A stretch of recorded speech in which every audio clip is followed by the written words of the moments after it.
ፈጣሪ ሰይጣን ነው። ብዙ ጊዜ የኛ የእግዚአብሔር ልጆች የሆንን የምንጸልይ የምንጾም መልካም ስራ የምንሰራ ከሆነ ሰይጣን ሁልጊዜ ይፈትነናል። ለምንድን ነው የሚፈትነን ካልን እኛ የእግዚአብሔር ቤተሰቦች ነን። እግዚአብሔር ከኔ ጋር አለ ብለን የአፍ እምነት ስላለን ትንሽ ኮርኮም ሲያደርገን ይኸው እግዚአብሔር እኮ ረስቶኛል፣ እግዚአብሔር እኮ የለም፣ ምን የሰጠኝ ነገር አለ የሚሉ ሰዎች አሉ። ይህ ትክክል አይደለም። ለምን ቢባል ዓይን የሰጠ ማን ነው? እግር የሰጠ ማን ነው? እጅ የሰጠ ማን ነው? አንደበት የሰጠ ማን ነው? ጆሮ የሰጠ ማን ነው? ሁሉን ነገር አሟልቶ የሰጠ 12 አካላቱ እያንዳንዱ። ስለዚህ እንድንንቀሳቀስበት እግራችንን የሰጠ እግዚአብሔር አይደል? ታዲያ እግዚአብሔር ምን አደረገልኝ የሚሉ ሰዎች አሉ። እና ይሄ የተሳሳተ አመለካከት በተሳሳተ አነጋገር የሚናገሩት ነገር ነው። እግዚአብሔር ሁሉን ነገር ሰጥቶናል። የሰው ልጅ ግን መጠቀም ስላቃተው ነው፣ ስለጎደለን ነው። እንግዲህ አንደኛ የእምነት ጉድለት ይኖርብናል። እምነት ከሌለ ደግሞ ስለዚህ የምንለምነው ልመና ያው ከንቱ ነው የሚሆነው። እምነት ያስፈልጋል። አንድ ሰው አሁን በያለንበት የእግዚአብሔርን ስም ጠርተናል። ምስራቅ፣ ምዕራብ፣ ሰሜን፣ ደቡብ ያለን። ስለዚህ የእግዚአብሔርን ስም ጠርተናል፣ ክብሩን እንወርሳለን። የሚያስጨንቀን አንድም መንገድ የሚያስተን ለቃሉ እንዳንገዛ የሚያደርገን ጠላታችንን አሸንፈን በስሙ መሰባሰባችን። ስለዚህ አንድም ሶስትም ብትሰባሰቡ በስሜ ብትሰባሰቡ እኔ እባርካችኋለሁ ብሏልና የሚባርከን አምላካችን እግዚአብሔር ነው። የሚቀድሰን አምላካችን እግዚአብሔር ነው። ስንፍገመገም የሚደግፈን አምላካችን እግዚአብሔር ነው። ስንወድቅ የሚያነሳን አምላካችን እግዚአብሔር ነው። ስንበድል ይቅር የሚለን አምላካችን እግዚአብሔር ነው። እሱና እሱ ነው። ቅዱሳን እሱን ይለምኑታል፣ ይጠይቁታል። የእሱን ስራ ስለሚሰሩ ፈጥኖ ይሰማቸዋል። አሁን እኛ ብዙ ጊዜ አልሰማኝም የምንል ሰዎች እንኖራለን። ነገር ግን የማንሰማው እኛ ነን እንጂ እሱ ግን ይሰማል። ተቀባይነት ጸሎት እንግዲህ ከኮርኒስ በላይ ሊያርግ ያልቻለው አንድ የእምነት ጉድለት አለብን። ሕገ እግዚአብሔርንም ስለምንስት ማለት ነው። አዳም እንዳትነካ የተባለውን አደል ስለነካ አደል፣ ሕግን ስለተላለፈ አደል። ስለዚህ ወደ ምድረ ፋይዳ ወረደ፣ ወርደ በላብህ ብላ አለው። ስለዚህ ይሄ ነው።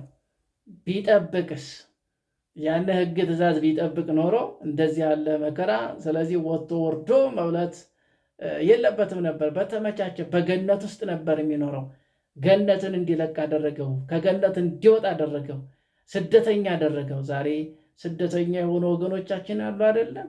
ከእውነተኛዋ ሃይማኖት ወጥተው ወደ ጨለማ የሚሄዱ ታዲያ ወደው ነው።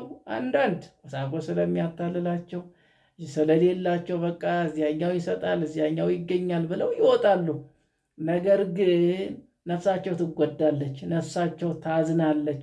ድንገት ሞት ቢመጣ ክርስቶስን ክደው ከሃይማኖት ወጥተው ስለዚህ የት ነው የሚገቡት? ሲኦል። ከሲኦል መጨረሻ ገሃነመ እሳት። ከዚህ ይሰውረን።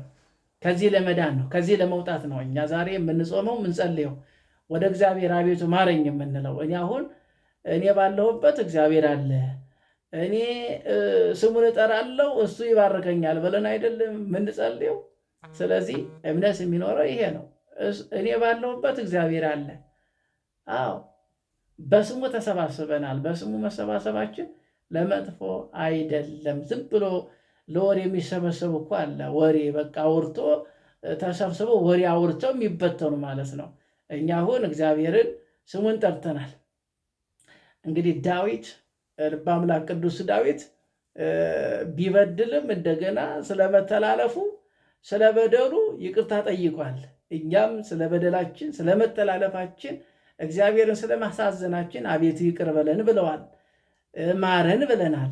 ምሕረትን ቸርነትን ላክልን ብለናል። በጸሎት ጠይቀነዋል። የጸሎታችን ውጤት ካማረ መልስ ይኖራል። ውጤት ካላማረ ደግሞ መልስ አይኖረውም።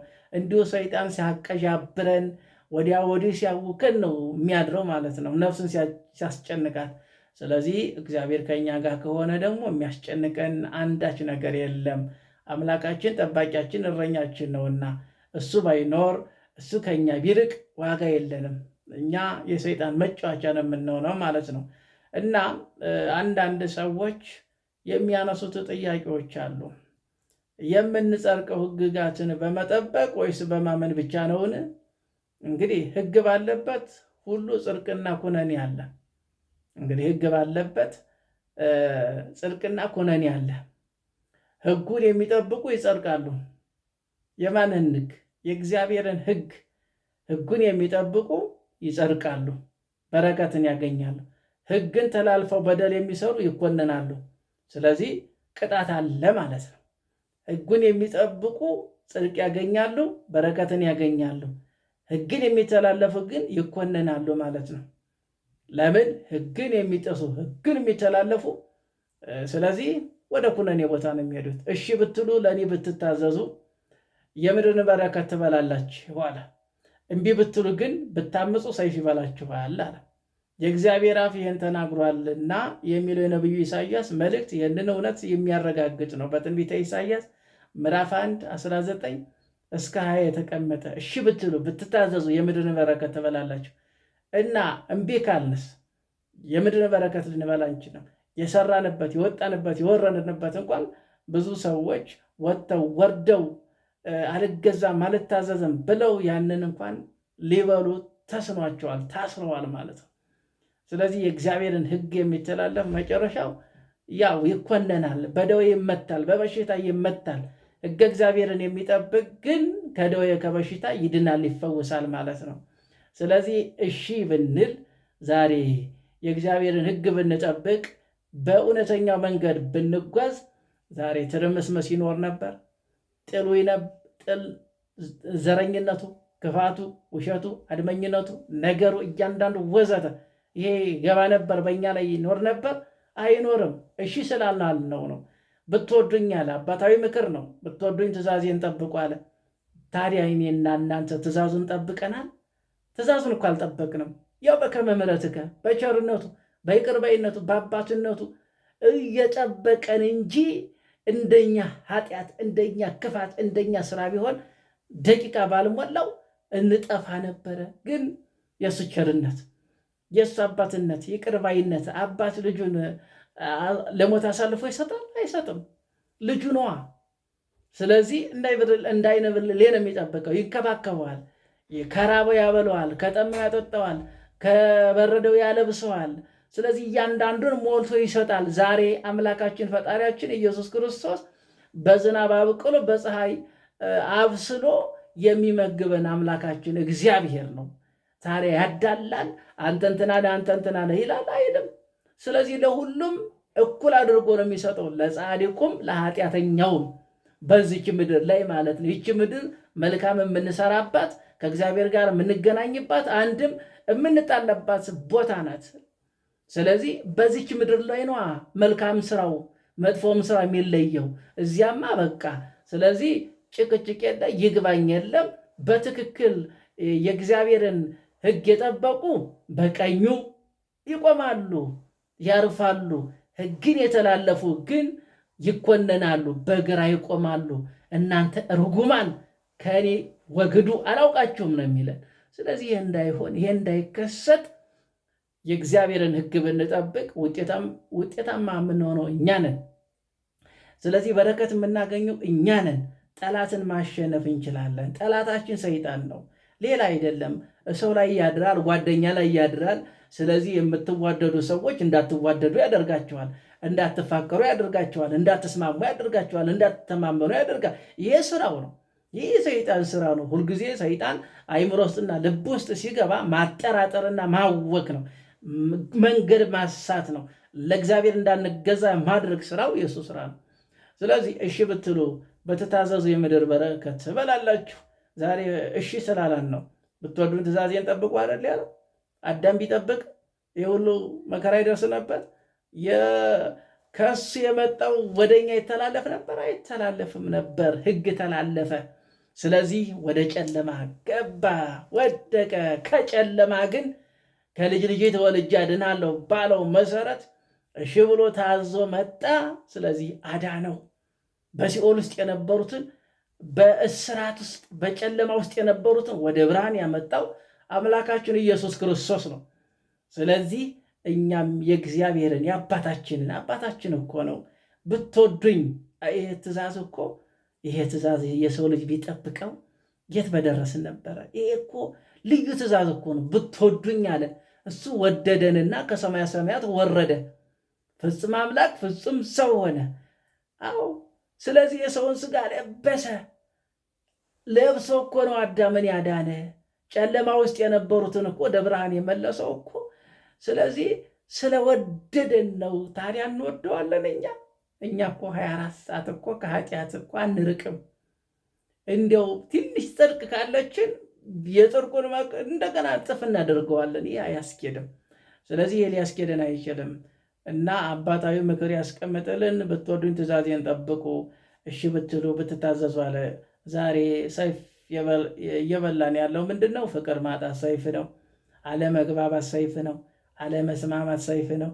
አንድ አለመሆን ሰይፍ ነው። ስለዚህ ሕገ እግዚአብሔርን መተላለፍ ሰይፍ ነው። የእግዚአብሔርን ሕግ አለመጠበቅ ሰይፍ ነው።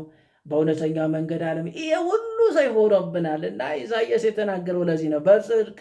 በእርግጥ የጽድቅ ስራ መሰረቱ እምነት ነው። መልካም ስራ ደግሞ ጣሪያና ግድግዳ ነው።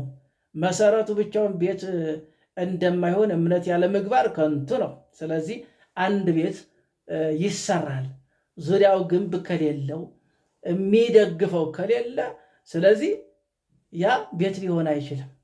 ስለዚህ የሚደግፈው ነገር አለ ማለት ነው። ግድግዳና ጣሪያ ያለ መሰረት እንደማይቆም ሁሉ እምነት ሳይዙ ምግባር መስራት በጭንጫ ያይደለ አሸዋ ላይ ቤት እንደሚያንጽ የሚቆጠር ነው። አንዳንድ ወገኖቻችን ይህንን እውነት ወደ ጎን ትተው ለመጥረቅ ማመን እንጂ ሕግጋትን እግዚአብሔር መፈጸም ምንም አይጠቅም ሲሉ ይደመጣሉ ማለት ነው። ይናገራሉ፣ እናዳምጣቸዋለን። ስለዚህ ይሄ አያስኬድም። እንደዚህ ያለው መንገድ የለም። ሕግጋትን ተላልፎ የእግዚአብሔርን ሕግ አፍርሶ መጽደቅ አለ እንዴ? በረከት ማግኘት አለ እንዴ? እግዚአብሔርን አሳዝኖ የለም። እዚህ ብሎ ነገር የለም። እግዚአብሔርን ማዋሸት አይቻልም። ሰው ልንዋሽ እንችላለን፣ ሰው ልናታለል እንችላለን። እግዚአብሔርን ግን ማታለል ማዋሸት አይቻልም። አምላክ ነው። እኛ በጨለማ ብንሰራው እሱ በጠራራው ፀሐይ ገልጦ ያስቀምጠዋል። በጠራራው ፀሐይ ገልጥብሃለሁ ነው የሚለው። አንተ በጨለማ ብትሰራው እኔ በጠራራው ፀሐይ ገልጥብሃለሁ ነው የሚለው። ስለዚህ መልካም መስራት ወደ ጽድቅ ጎዳና ይወስዳል፣ በረከትን ያሰጣል። አባቶቻችን ለዚህ ነው ሰማዕቱ ቅዱስ መርቆሬዎስ እኮ ሁሉን ነገር ቢሰጠው እንግዲህ ታዟል። ወታደር ነው፣ ታማኝ ሆኖ እንግዲህ እነዚያን ጠላቶች አሸንፎለት መጥቷል። ማን ስለሰጠው? ማን ስለረዳው? እግዚአብሔር ስለረዳው፣ የእግዚአብሔር ሰይፍ ስለሰጠው ጠላቶቹን ድል አድርጎ ቢመለስ ለጣዖት ስገድ አለው። የለም ይሄ ትክክል አካሄድ አይደለም። እሱም ለጣዖት ሲሰግድ ስላየው፣ በህልም ስላየ፣ በራእይ ስለተገለጠለት አዝኖ ተክዞ ለመሄድ እንኳን አልፈለገም ነበረ። ፈርተህ ነው ወይ? ምን ሆነህ ነው? ስለዚህ እኛ ሄደን እንዋጋለን፣ አንተ ብቻ ተመለስ አሉት። የለም እኔ ፈርቻ አይደለም፣ ነገር ግን እግዚአብሔርን የሚወደውን ስለዚህ አሁን የማይወደው ሆኖ ለጣዖት ሲሰግድ ስላየሁት ነው ያዘንኩት አለ። ስለዚህ ሄዶ ግን ጠላቱን አሸንፎለት ጠላትን አብሮ ጠላትን ደምሶ መጥቷል። ቢመጣ ግን ክብር ሰጥቶታል፣ የበላይ አድርጎ ሾሞታል፣ እንዳለ ስልጣን ሰጥቶታል። ግን ያ ስልጣን ፈለገው አልፈለገው፣ ወርቁ ምኑ ለሱ ኢምንት ሆነች፣ አልፈልግም ብሎ ጥሎለታል። ለምን? ለጣዖት ስገድ አለው፣ ለአጵሎን ስገድ አለው። የለም ሰዋለው፣ አልሰዋም ነው። ስለዚህ ዛሬ ጣዖቱ፣ ክፋቱ፣ ተንኮሉ፣ ምቀኝነቱ፣ ዘረኝነቱ፣ ውሸቱ ጣዖት ሆነብናል። ስለዚህ ይህን ጣዖት ያፍርስልን፣ እንደዚህ ያለውን ጣዖት ያፍርስ። ስምምነት፣ አንድነት፣ መግባባት፣ መረዳዳት፣ መደጋገብ ሲኖር ስለዚህ እግዚአብሔር በበረከት ይጎበኘናል ማለት ነው። ይምረናል። መሐሪ ነው ደጉ አምላካችን ማስተዋሉን ያድለን። ስለዚህ እውነትን ስለተከተለ ጽድቅን አገኘ። 3 አክሊላት ተሰጥቶታል። አንዱ ስለ ንጽህናው፣ አንዱ በስሙ ስለመሰከረ፣ አንዱ ደግሞ በስሙ ስለዚህ ደሙን ስላፈሰሰ 3 አክሊላትን ተቀብሏል። ክርስትና እንዲህ ነው። ክርስትና ዝም ብሎ እየበሉ እየጠጡ እየጨፈሩ እየዘሉ አይደለም። ስለዚህ እየጾሙ እግዚአብሔር ሆይ ማረኝ፣ ስንበላም ስንተኛም እግዚአብሔር ሆይ፣ ስንሄድም ወደ ስራም ስንሄድ እግዚአብሔር ሆይ፣ ይሄን ስንለው እግዚአብሔር ይባርከናል፣ በበረከት ይጎበኘናል ማለት ነው። መንገዳችን የተቃና ይሆናል። መንገድ ለእግዚአብሔር አደራ ስጥ አይደለ? ስንሄድ እግዚአብሔር ማስቀደም ነው። እኛ ብዙ ጊዜ ስንበላ ዝም ብለን ያዘው ነው እንበላለን፣ እየበላን ይርበናል። ለምን? አብሮ የሚበላላ አሁን እኮ ሰው እኮ አቅርቦ ምግብ አቅርቦ እየበላ የሚራብ ሆኗል፣ የምንራብ። ስለዚህ እየበላው ሰው ይርባል እንዴ? አቅርቦ እኮ የሚበላው እኮ ለመጥገብ ነው አይደል? ያ ያቀረብነው ምግብ እኮ በቃ አሁን ይሄ ምግብ እኔን ያጠገበኛል፣ ስለዚህ ብለን አቅርበን ሳናማትብ ወይም ሳናመሰግን እንበላለን። አብሮ ይበላል። ከዚያ በኋላ ሰሃኑ ባዶ ይሆናል። ሰው ያለ እየመሰለን እንዲንገለማመጣለን ማለት ነው። ልክ ሌላ ሰው መጥቶ አብሮ የበላ እየመሰለን እንዲህ ነው ሰይጣን የሚጫወትብን። ለምን? በረከቱ እኮ ከኛ ርቋል። ቸርነቱ ነው እየጠበቀን ያለው በከመ ምሕረትከ አይደለም። ስለዚህ ቸርነቱ፣ ይቅርባይነቱ፣ አባትነቱ ስላልተለየን ነው። እየጠጣን እኮ አንረካም። ለብሰን እንኳን አይሞቀንም እኮ። ሰዎች በየፌርማታው ተኝተው በየእንትኑ ላይ ተኝተው ያነጉታል። እንዲህ እግዚአብሔር ቸርነቱ ይገርማል። ስንት ብርድ ስንት አንሶላ ለብሶ ጠዋት ሲነሳ ብርድ መቶኛል ይላል ብዙ ሰው። እነሱ ግን እንኳን ብርድ ሊመታቸው እንኳን ቅዝቃዜው ሊሰማቸው ያ ሁሉ ብርድ ምኑ ሲፈራረቅባቸው ተነስተው የእግዚአብሔርን ስም ሲጠሩ እናያቸዋለን። አይገርምም? ይገርማል እኮ። ይኸው እግዚአብሔር ከነዳያኖቹ ጋር ከደካሞቹ ጋር ከተናቁት ጋር ነው እግዚአብሔር ያለው። ከትዕቢተኞች ጋር እግዚአብሔር መንገድ የለውም። ትዕቢተኞች ዝቅ ይላሉ፣ ትሑታኖችን ከፍ ማድረግ የሚችል አምላክ ነው። እንዲህ ያለ አምላክ ነው የምናመልከው። እንዲህ ያለ ፈጣሪ ነው የምናመልከው። ሰዎች የቅዱሳንን ስም ስንጠራ፣ የእመቤታችንን ስም ስንጠራ፣ የመላእክትን ስም ስንጠራ፣ በስማቸው መታሰቢያ ስናደርግ ይዘባበቱብናል። እናንተ የምታመልኩት ቅዱሳንን ነው፣ ድንግል ማርያምን ታመልኳታላችሁ ምናምን የሚሉ ሰዎች አሉ። እኛ የምናመልከው የተሰቀለውን ጌታ ኢየሱስ ክርስቶስን ነው የምናመልከው። እሱን የፈጠረን። ድንግል ማርያም አማላጅ ናት፣ አስታራቂ ናት፣ የአምላክ እናት ናት፣ የተመረጠች ናት፣ ንጽሕት ናት፣ እንከን የለባትም። ታዲያ በእሷ ላይ ለምን ይቀልዳሉ? ለምን ያሾፋሉ? ስላልገባቸው ስላልተረዱት አይደለም። ስለዚህ የእግዚአብሔርን ሕግ በመጠበቅ ነው። ካልጠበቁ መዳን አይቻልም፣ ምንም አይጠቅሙም ይላል። በእውነት ለለመኑት አምላክ ካልታመኑ እምነታቸው በምን ይገለጣልን? ለዚህ ትምህርታቸው ደግሞ ሐዋርያው ቅዱስ ጳውሎስ በሮሜ እና በገላትያን መልእክቱ የጻፈውን እንደ ማስረጃ ይጠቅሳሉ።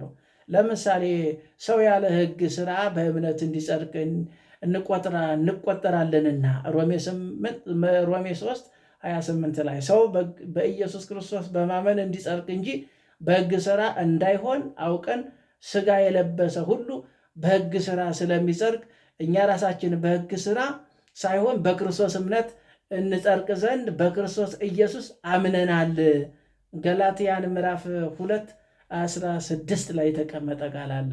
ጻድቅ በእምነቱ ይኖራል ተብሏልና ማንም በእግዚአብሔር ፊት በሕግ እንዳይጸድቅ ግልጥ ነው። ገላትያን 3:11 የሚሉ የመሳሰሉትን ሐሳቦችን ጠቅሰው ለመዳን እምነት ብቻ በቂ ነው፣ ሕግጋት እግዚአብሔር መፈጸም አያስፈልግም የሚሉ ወገኖቻችን አሉ። ስለዚህ የእነዚህ ጥቅሶች ትርጉሙ ከመመለሳችን በፊት የሮሜ እና የገላትያን ሰዎች ማንነትና መልእክቱን የተጻፈበት ምክንያት መመልከት ይጠቅመናል። እንግዲህ ለመሆኑ የሮሜና የገላትያን መልእክት ለነማንና ለምን ተጻፈ? ሮም ሀገረ ስብከቱ የቅዱስ ጴጥሮስ ናት።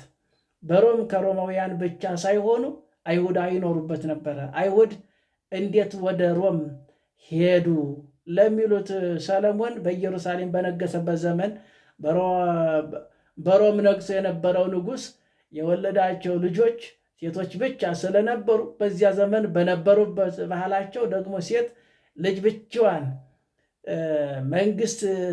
መንገስ ስለማትችል ለእስራኤል ንጉሥ ለሰለሞን ወንድ ልጅህን ላክላትና ሴት ልጅን አጋብቼ በቦታዬ ላንግሳት ብሎ ልኮበታል። ሰለሞን የመጀመሪያው ልጁን ምኒልክ አንግሶ ወደ ሀገራችን ኢትዮጵያ ልኮታል።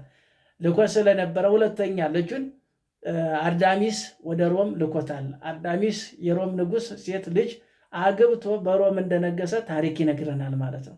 ስለዚህ ከአርዳሚስ ጋር ብዙ እስራኤላውያን አብረው ወደ ሮም ወርደው ስለነበረ ከዚህ ጊዜ አንስቶ አሕዛብ ባለ ርስት እስራኤል በጉልበት ሆነው በሮም አብረው መኖርን እንደጀመሩ ታሪክ ይነግረናል ማለት ነው፣ ያስረዳናል ማለት ነው። እንግዲህ መጽሐፉ እውነት ይነግረናል።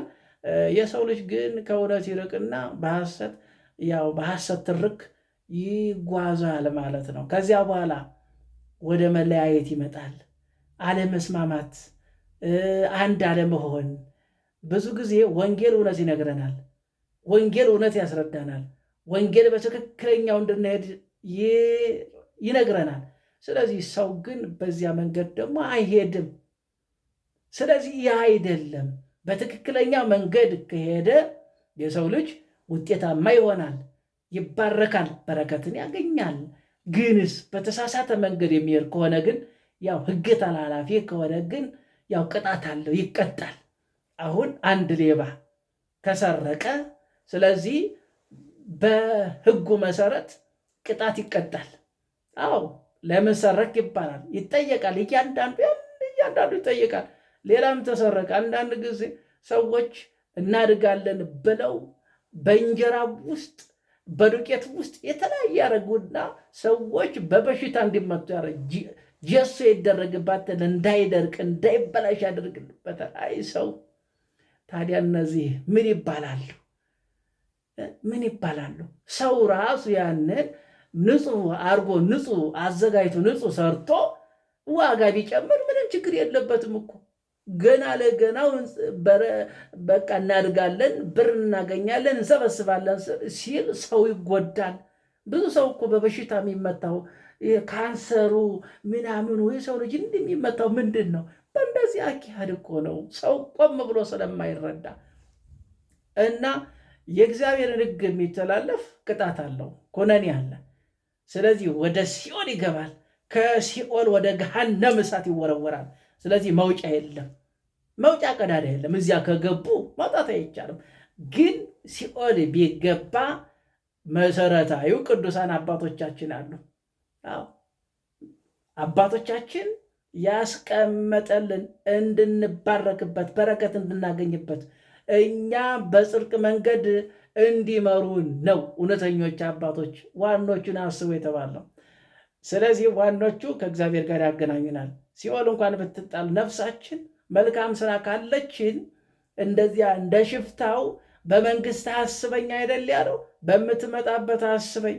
አሁን እኮ አላለም። እኛ ብዙ በአሁኑ ሰዓት እግዚአብሔር የለህም እንዴ? ምን ነው ረሳኝ?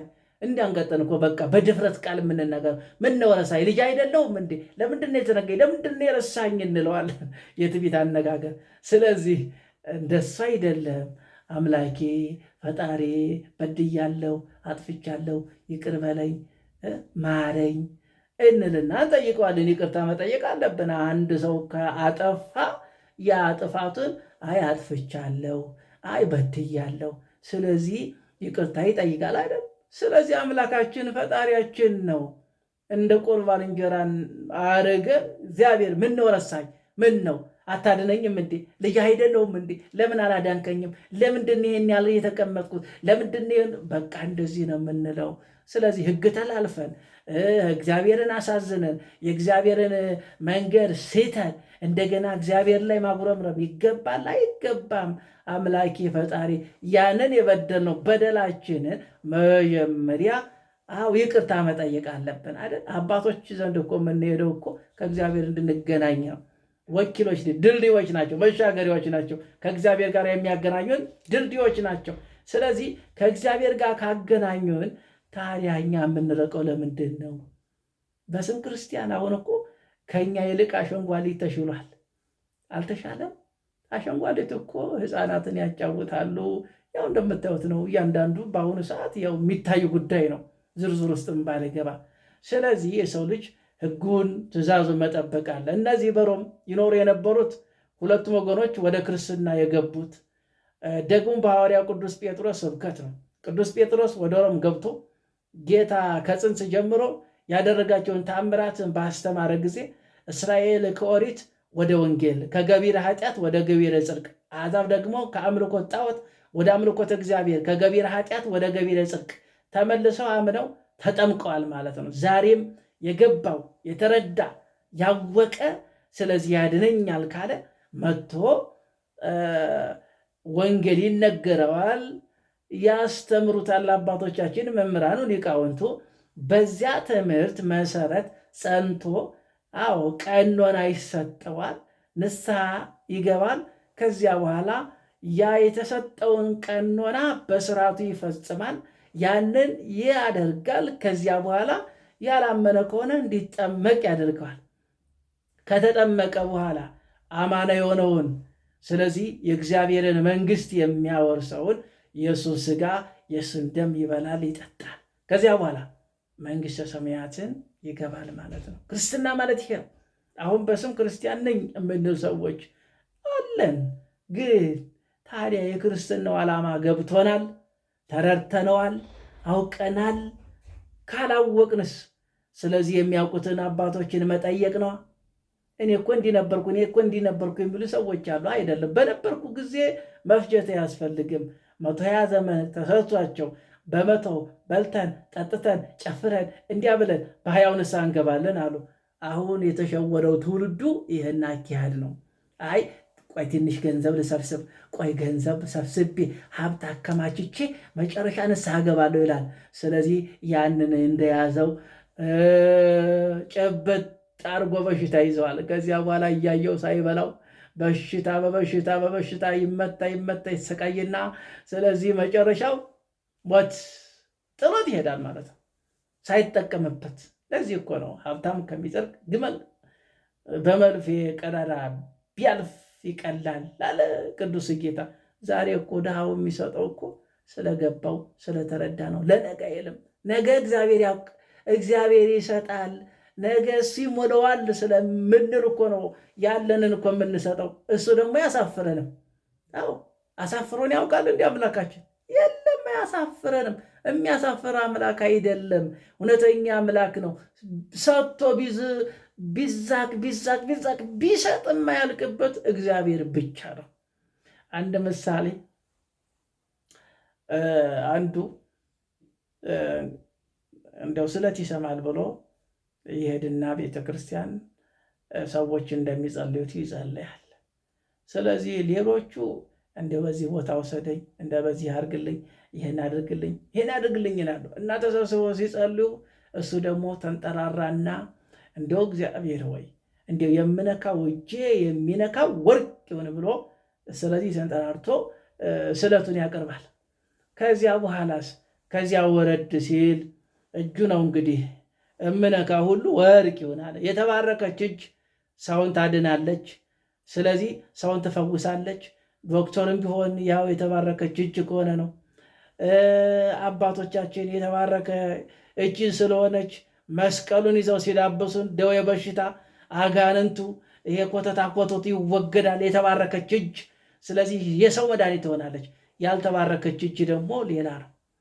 የሰው አንገት ትቆርጣለች፣ ኪስ ትበዘብዛለች፣ ትበረብራለች፣ ብዙ ነገር ታደርጋለች። እና ይህ ሰው የነካሁት ብቻ ወርቅ እንዲሆን ብሎ ለምኗል። ስለዚህ ሲነካ ወርቅ፣ እንጨቱን ሲነካ ወርቅ፣ ድንጋዩ ሲነካ ወርቅ፣ ምኑ ሲነካ ወርቅ። ይህ ሰውዬ እንግዲህ የሚበላ ሰጠው፣ ሊበላ ሲል ወርቅ። በቃ ተቸገረ። የሚነካ ሁሉ ወርቅ ይሁን ብሎ ነው የለመነው። ብዙ ጊዜ ያለ ማመናችን እያንዳንዱ ለእኛ የሚጠቅመን የማይጠቅመንም ለይተን ስለማናውቅ ያን ጊዜ ነው። ስለዚህ ምን አደረገ? ቤት ሄድና ባለቤቱ ጋር ይጠይቅና እንዳትጠጊኝ ምግብ አቅርቢልኝ፣ ስለዚህ ራቅ ብለሽ አጉርሽኝ ይላታል። ያንን ምግብ እየሰበሰበች ታጎርሰዋለች። እጄ እንዳይነካሽ ነው። እና መጨረሻ ላይ ይረሳውና ውሃ ትሰጠዋለች። እሱንም ሲነካ ወርቅ። ስለዚህ ተቸገረ የሰው የሚያደርገው አጣ። እንግዲህ የለመነው ልመና ያው እንግዲህ እና መጨረሻ ላይ በቃ ይረሳና እሷን ሲነካት ወርቅ ትሆናለች። ባለቤት ወርቅ ሆነች። መጨረሻስ ይረሳውና ራሱን ነካው፣ ራሱ ወርቅ ሆነ ቀረ። ብዙ ጊዜ የምንለምነውን የምንጠይቀውን የሚጠቅመንና የሚጎዳን ለይተን አናውቅም። ብዙ ጊዜ እኛ የምንፈልገው እንግዲህ ያው እንግዲህ የተለያየ ነው። እግዚአብሔር የሚሰጠን ደግሞ እንድንጎዳበት አይደለም። እና ሰዎች ማወቅ አለብን፣ መረዳት አለብን። እና ቅዱስ ጴጥሮስ ከሮም ወጥቶ ወንጌልን ወደ አልደረሰበት ለማስተማር ሲሄድ ግን ሁለቱ ወገኖቹ መጠላላትና አንዱ በአንዱ ላይ መታበይ ጀምረዋል። በተለየ አይሁድ እኛ እግዚአብሔር ከወገኖቻችን ሁሉ ለይቶ የመረጠን የአብርሃም ልጆች ነን፣ የተገረዝን ነን፣ ባህር ተከፍሎ በደረቅ የተሻገርንን ከአለት ላይ ውሃ አፍልቆ ያጠጣን፣ ከሰማይ መና ውርዶ የተመገብን፣ ከዚሁ ሁሉ በላይ ክርስቶስ ከኛ ወገን ሰው እንደሆነ ተስፋ የተሰጠን፣ ትንቢት የተነገረልን፣ ስባ የተቆጠረልን ሕዝቦች ነን። ክርስቶስ ራሱ ከእስራኤል ወደ ጠፉት በጎች እንጂ ወደ ሌላ አልተላከም ብሏል ማቴዎስ 15:24 ላይ። አሁን ብዙ ሰዎች በክርስቶስ ላይ ሲቃለዱ ሲያሾፉ እንደነበረ ተደምጧል። አንዱ የኛ ወገን ነው፣ የእንትና ወገን ነው፣ አንዱ እንትና ወገን ነው፣ አንዱ እንትና ወገን ነው ሲሉ ያው አድምጠናል። እንደው ከባድ እኮ ነው ያለንበት ዘመን። እንዲሁ የውሸት፣ የተንኮል፣ የምቀኝነት፣ የዘረኝነት ዘመን ላይ ነው ያለ ነው። በቃ አንዱ ለአንዱ ስምምነትና ግብብነት የሌለው ማለት ነው። ሕገ እግዚአብሔርን የተዘነጋ ለእግዚአብሔር ያልተገዛ ነው የሆን ነው። ስለዚህ እግዚአብሔር ምን አሉት? አንዱ እኔ ያው እነሱ የሚናገሩትን መናገር ስላልፈለግኩ ነው። አንዱ እንደዚህ ይላል፣ አንዱ በዚህ ይላል፣ አንዱ በዚህ ይላል። እንዲህ የሚባል ነው እግዚአብሔር አይደለም። ስለዚህ እነዚህ ሰዎች እንዲህ ይላሉ፣ እኛ የአብርሃም ዘር ነን። የአብርሃም ዘር ከሆነ የሰው ልጅ የአብርሃም ወገን ከሆነ የአብርሃም ስራ መስራት አለበት። አሁን የአብርሃም ዘር ነን፣ የአብርሃም ዘር ከሆነ ዘር እንግዲህ ለገበሬ ነው። ያ ዘር ስለሚል እኛ ወደዚያ ባንወስደው። ስለዚህ የአብርሃም ዘር ከተባለ የሰው ልጅ የአብርሃም ስራ መስራት አለበት። አብርሃም በዚች ምድር ተጠቅሞባታል። አዎ መልካም ሰርቶ እግዚአብሔርን አስደስቶ ከእግዚአብሔር ጋር ተወራጅቶበት፣ ስለዚህ የእግዚአብሔር ወዳጅ ሆኗል በዚች ምድር ላይ። ታዲያ እኛ የአብርሃም ዘሮች ከሆንን ምንድን ነው የሚያባላን? ምንድን ነው የሚያጨቃጭቀን? ምንድን ነው በቃ አንዱ ለአንዱ ጠላት የሆነው? ሰው ሳያውቀው የራሱን በደል ወይም የራሱን ኃጢአት ሳይመለከት የሌላውን ኃጢአት እንዲህ ኃጢአት አለበት ብሎ በሰው ላይ እጅን ይጠቁማል። ይህ አይደለም። አዎ ይህ አይደለም። ስለዚህ የእግዚአብሔርን ሕግ ትእዛዝ ጠብቆ መጓዝ ነው።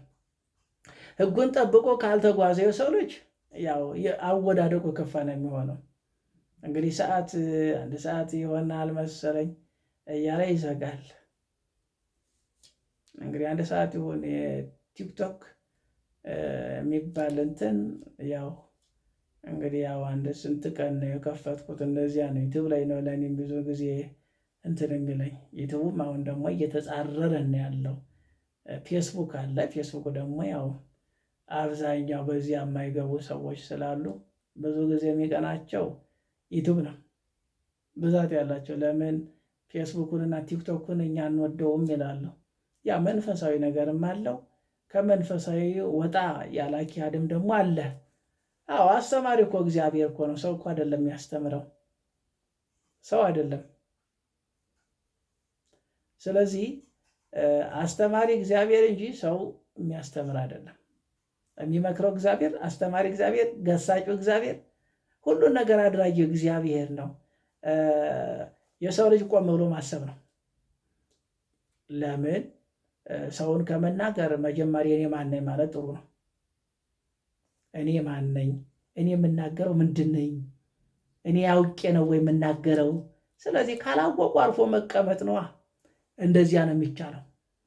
እና እያሉ ይታበዩ ነበረ። ከአምልኮተ ጣዖት ወደ ክርስትና የተመለሱ ደግሞ እናንተ ከጥንት ጀምራችሁ በእሳት በውሃ በድንጋይ በእንጨት ስታመልኩ የኖራችሁ እንደምን ከኛ እኩል ክርስቶስ ለመቀበል ትችላላችሁን? በማለት ተስፋ ለማስቆረጥ ሞክረዋል። አሁን እንደሚናገሩት አሁን አንዳንድ ሰዎች ወይ መልካም የተናገሩ ይመስላችኋል። እነሱ ያወቁ ናቸው፣ ሌላው ያላወቀ ነው። ያወቅ በኮር እንዳትወርቅ ተጠንቀቅ ነው የሚለው አስተማሪ እግዚአብሔር ነው፣ ሰው እኮ አይደለም የሚያስተምረው።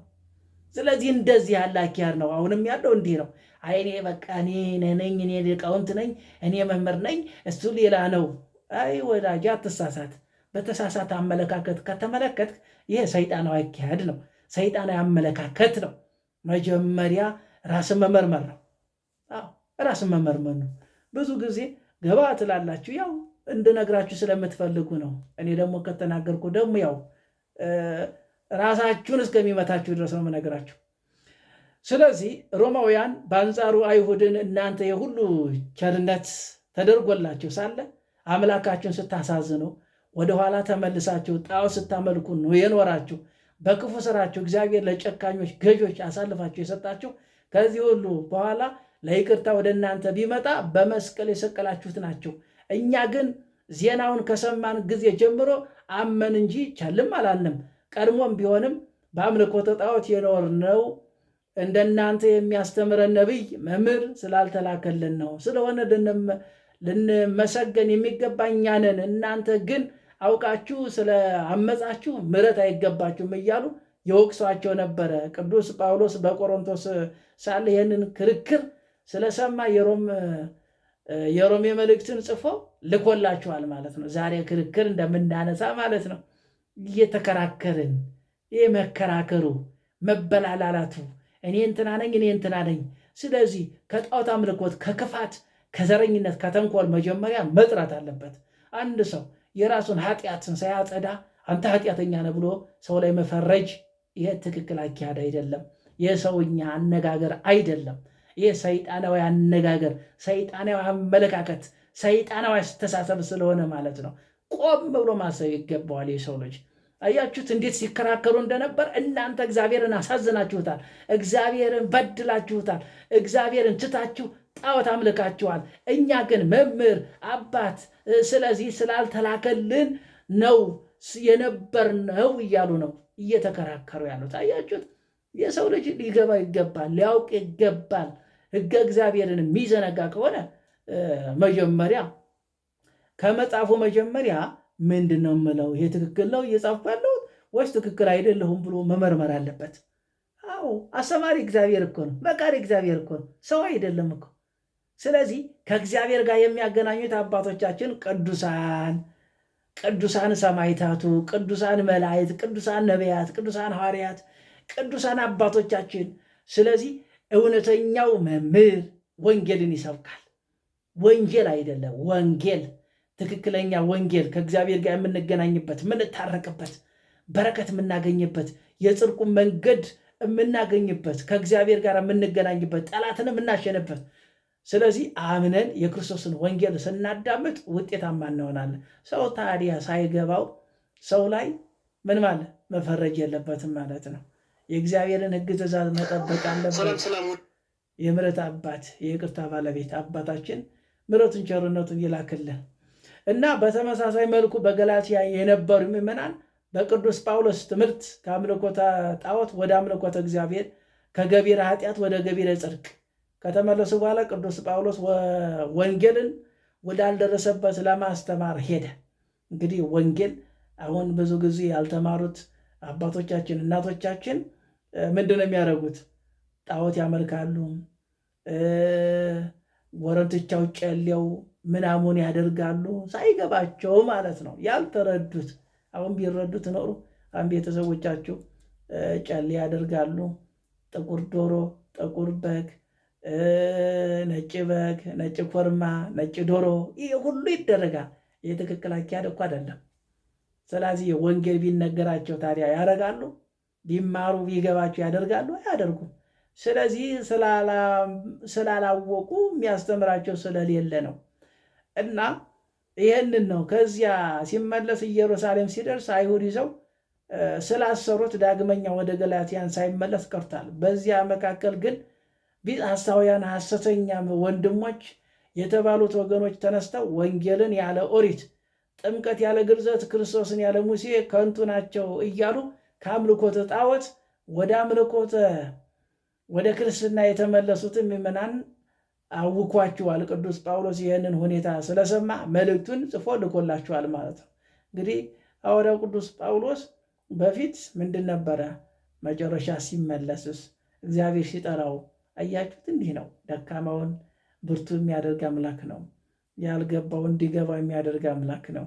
ያልተረዳ እንዲረዳ የሚያደርግ አምላክ ነው። እግዚአብሔር ቸር ስለሆነ እንግዲህ በሮሜ ሆነ በገላትያን መልእክታት ምዕመናን ለክርክር የጋበዘው ዋናው ሐሳብ ለማዳን የሚያስፈልገው ሕግጋት ኦሪት መፈጸም ነው ወይስ በወልደ እግዚአብሔር ሰው ማመን ነውን የሚለውና ምሕረት የሚገባቸው በአምልኮ ጣዖት ለኖሩት አሕዛብ ወይስ አትግደል የሚለውን ሕግ እያላቸው ሕግን ተላልፈው ክርስቶስን ለሰቀሉት አይሁድ ነውን የሚል ክርክር ነበረ እና ቅዱስ ጳውሎስ ይህንን ክርክር መሰረት አድርጎ ስለጻፈላቸው ሕግንና ጸጋን፣ እምነትን፣ ጽድቅን፣ ምሕረትን፣ ቸርነትን የሚሉትን ቃላትን በደጋጋሚ አንስቶታል ማለት ነው። ይህ ነው እንግዲህ ሊገባን የሚገባው በዚህኛው መንገድ ስንጓዝ ነው እና አባቶቻችን እውነትን ወንጌል ተረድተው ለእግዚአብሔር ተገዝተው ሕገ እግዚአብሔርን ሳይዘነጉ ጠብቀው ስለዚህ የእግዚአብሔርን ክብር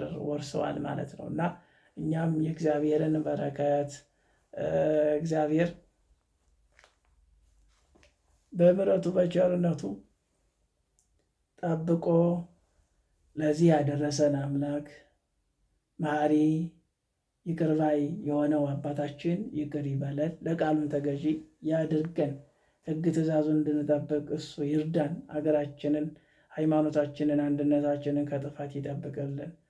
የምሕረት አባት የይቅርታ ባለቤት ሰላም ፍቅር ይስጠን። በሕመም ውስጥ ያሉትን እግዚአብሔር ፈውሱን ጤናውን ያደላቸው። በትዳር ያላችሁ ትዳራችሁ፣ ልጆቻችሁ መልካም ስራችሁን ይባርክ። ትዳር ለሌላችሁ ንጹሕ ትዳር፣ ልጅ ለሌላችሁ ልጅ፣ ስራ ለሌላችሁ ተመስገን የምትሉበትን ስራ ያደላችሁ። በጸሎት አስቡን አስታውሱን ብለው የተማጸኑትን የምሕረት አባት የይቅርታ ባለቤት አምላካችን እግዚአብሔር ሁላችንን የሚያስበን ሐሳበ ልቦናችንን ይሙላልን፣ ይፈጽምልን። የተራቡትን ያብላልን፣ የተጠሙትን ያጠጣልን፣ የተራቆቱትን ያልብስልን፣ በመከራ ያሉትን ከመከራ ስጋ ከመከራ ነፍስ ይሰውራቸው፣ ይጠብቃቸው። ጋሻ መከታ ይሆነን ለሁላችንም። የሰማነውን በዝነ ልቦናችን አምላካችን ያሳድርብን፣ ያውልብን። ዝናብ እምነቱን እክለ በረከቱን በየጊዜው በየሰዓቱ የበረከት የምሕረት ጠል ያድርግልን። ጾም ጸሎታችንን ይቀበልልን። በስደት ያሉትንም ይሰብስብልን፣ ይመልስልን። የሞቱትን በደጋጎቹ አጠገብ ያሳርፍልን። አሜን። አቡነ ዘበሰማያት ይትቀደስ ስምከ ትምጻእ መንግሥትከ ወይኩን ፈቃድከ በከመ በሰማይ ከማሁ በምድር ሲሳየነ ዘእለልትነ ሀበነ ዮም ህድግ ለነ አበሳነ ወጌጋየነ ከመ ንሕነኒ ንህድግ ለዘአበሰ ለታባነ እግዚኦ መንሱት አላድነነ ወባልሐነ እምኩሉ እኩይ እስመ ዚአከ ይእቲ መንግሥት ኃይል ወስብሐት ለዓለመ ዓለም። በሰላም ቅዱስ ገብርኤል መልአክ ወእግዝእትየ ማርያም ሰላም ለኪ ድንግል በሕሊናኪ ወድንግል በሥጋኪ እምእግዚአብሔር ጸወ ሰላም ለኪ ቡሩክ አንቺ እማነስ ወቡሩክ ፍሬ ከርሥኪ ተፈሥሒ ፍሥሕት ኦ ምልዕተ ጸጋ እግዚአብሔር ምስለኪ ዘአልዮ ጸልዪ ምሕረተ በፍቅር ወልድኪ ኢየሱስ ክርስቶስ ከመ ይሥረይ ለነ ኃጣውኢነ ከመ ይሕፀን እግዚአብሔር አብ ኦ ሊቀ ኢየሱስ ክርስቶስ ሥረይ ኃጢአቴ ወኃጢአተ ኩሉ ሕዝብከ የማይሠራ ኃጢአት እግዚአብሔር ይፍታ። እግዚአብሔር ይባርከን። እንግዲህ የተወደዳችሁ ያው የክርስቶስ ቤተሰቦች እንግዲህ ያው ሐምሌ እንግዲህ ዛሬ 25 ነው፣ ነገ 26፣ 27፣ 28፣ 29፣ 30 ከዚያ ያው እንግዲህ በረከቱ ተሳታፊ ከሆናችሁ የምትሰጡ አስባችሁ ከሆነ ስጡ፣ ካላሰባችሁ ደግሞ የምታስቡ ካለ ማድረግ ነው።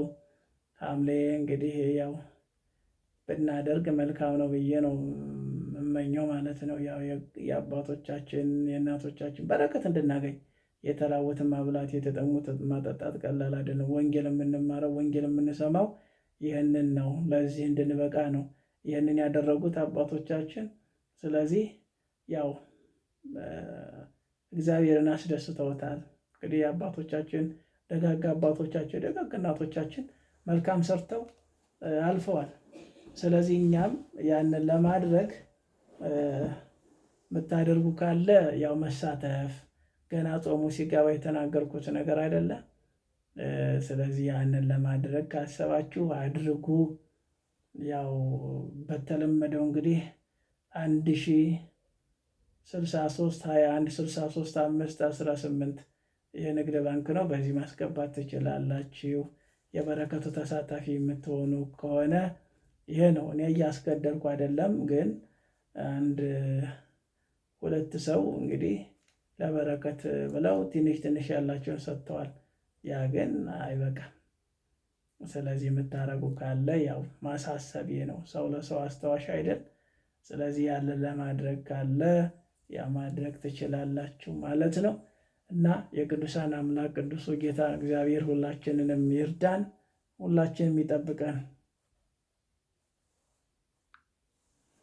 እና ያው እንግዲህ በዚህ ላይ የመጣሁት ዩቱብ ላይ እምቢ እያለ ነው፣ እያስቸገረ ነው፣ ሊከፍት አልቻለም።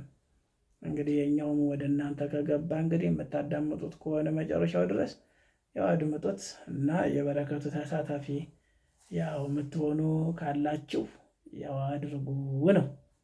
ያው እንግዲህ የጽድቅ ስራዬ ነው። ብራብ አበላችሁ፣ ብጠማ አጠጣችሁኝ፣ ብራቆት አለበሳችሁኝ የሚለው የእግዚአብሔርን ሕግ ትእዛዝ ነው እና አስራትን በኩራትን ማውጣት ብቻ አይደለም፣ የተራቡትን ማብላት፣ የተጠሙትን ማጠጣት፣ የተራቆቱትን ማልበስ፣ መልካም ስራ መስራት ማድረግ ነው። ይሄ ሲሆን ነው ውጤታማ የምንሆነው። ስለዚህ እያሳስብኳችሁ ነው ማለቴ ነው። እና ዩቱብ እየዘጋ ነው። ጠዋትም ዘጋ፣ አሁንም ዘጋ። ትንሽ ይላል፣ ዝግት ያደርጋል። እና ውስጠ ሚስጥሩ ምንድን ነው አላወቅኩትም። ለማንኛውም እግዚአብሔር እንግዲህ የምሕረት አባት ሁላችንንም ይባርከን፣ ይጠብቀን። መልካም ሌሊት፣ መልካም ቀን፣ መልካም ምሽት ይሆንልን።